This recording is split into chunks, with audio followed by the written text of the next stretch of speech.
TV দখল থেকে জুলাই আন্দোলনে মামলার আসামি ইউটিউবার তৌহিদ আফ্রিদির বাবা নাসির উদ্দিন সাথীর নামে অভিযোগ অনেক।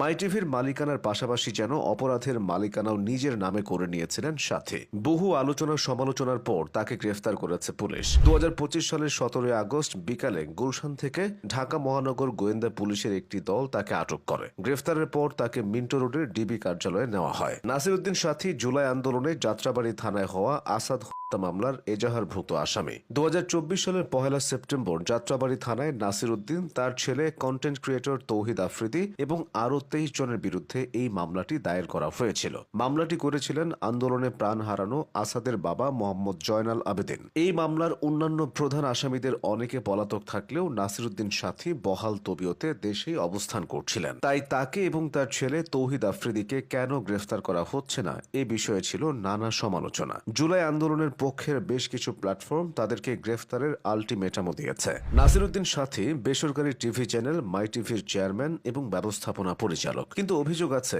বাংলাদেশের অন্যতম এই স্যাটেলাইট টেলিভিশন দীর্ঘ 16 বছর ধরে তিনি জবরদখল করে রেখেছেন। এ নিয়ে বিতর্কটা বহু পুরনো। 2006 সালে ঢাকার মৌচাক এলাকা থেকে মাই টিভি টেলিভিশনের কার্যক্রম শুরু করেন বিলকিস জাহান। তিনি তখন ভিউ মিডিয়া নামের ভিডিও প্রোডাকশন প্রতিষ্ঠান চালাতেন, যার মাধ্যমে বিয়ের অনুষ্ঠান সহ বিভিন্ন ভিডিও তৈরি হতো। পরবর্তীতে ভিএম ইন্টারন্যাশনাল লিমিটেড নামে একটি কোম্পানি প্রতিষ্ঠা করেন, যেখানে পরিচালক হিসেবে ছিলেন বিলকিস জাহান এবং তার পরিবারের সদস্যরা। সরকারি রেকর্ডে এই প্রতিষ্ঠান মালিকানার বৈধ অধিকারভুক্ত। মাই টিভির tin certificate, copyright, incorporation certificate এবং টেলিভিশনের তরঙ্গ বরাদ্দের অনুমতি সহ যাবতীয় কাগজপত্রে বিলকিস জাহানের নাম অন্তর্ভুক্ত। তবে বাস্তবে দীর্ঘদিন ধরে চ্যানেলটির নিয়ন্ত্রণ ও পরিচালনা করেছেন নাসির উদ্দিন সাথী। তিনি আগে সৌদি আরবে ডিপার্টমেন্টাল স্টোরে কাজ করতেন এবং দেশে ফিরে ভিউ মিডিয়া প্রতিষ্ঠা করেন। সংবাদ মাধ্যম সূত্র থেকে জানা যায় সাথী পেশিশক্তি, জালিয়াতি এবং রাজনৈতিক প্রভাবের মাধ্যমে বিলকিস জাহানের কাছ থেকে মাই টিভির কার্যক্রম জোরপূর্বক দখল করে নিয়েছিলেন।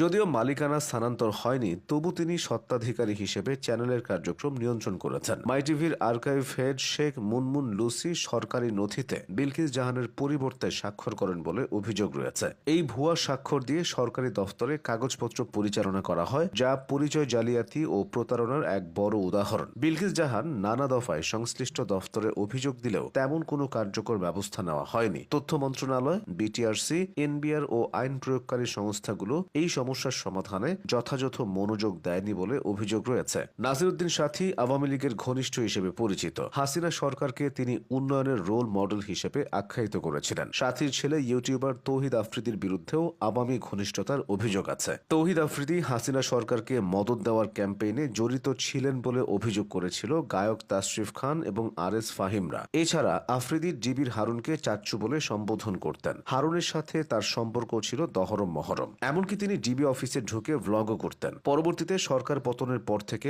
আফ্রিদিকে আর সেভাবে দেখা যায়নি। হাসিনা সরকারের পক্ষে কাজ করার কারণে তার জনপ্রিয়তায় বেশ ধস নেমেছে। 2024 সালের 5 আগস্টের পর তিনি সোশ্যাল মিডিয়া ছাড়ার ঘোষণা দেন। এরপর বোঝাতে চেয়েছিলেন তিনি নানান চাপে ছিলেন। ফেসবুকে একটি দীর্ঘ স্ট্যাটাস দিয়ে জানিয়েছিলেন তিনি তখন যা করেছিলেন জানের ভয়ে করেছেন। নিজেকে পরিস্থিতির শিকার বলেও বর্ণনা করেছিলেন তিনি। তবে তাকে নিয়ে সমালোচনা থেমে যায়নি। সুযোগ পেলেই আফ্রিদি সামনে আসার চেষ্টা করেন। বন্যার সময়ে তাকে কিছুটা সরব হতে দেখা গিয়েছিল। পরবর্তীতে মাইলস্টোন ট্র্যাজেডিতেও তিনি সরব হওয়ার চেষ্টা করেন, কিন্তু লাভ হয়নি। বাবার গ্রেফতারের পর তৌহিদ আফ্রিদি নিজেও হয়তো এখন বেশ চাপে আছেন।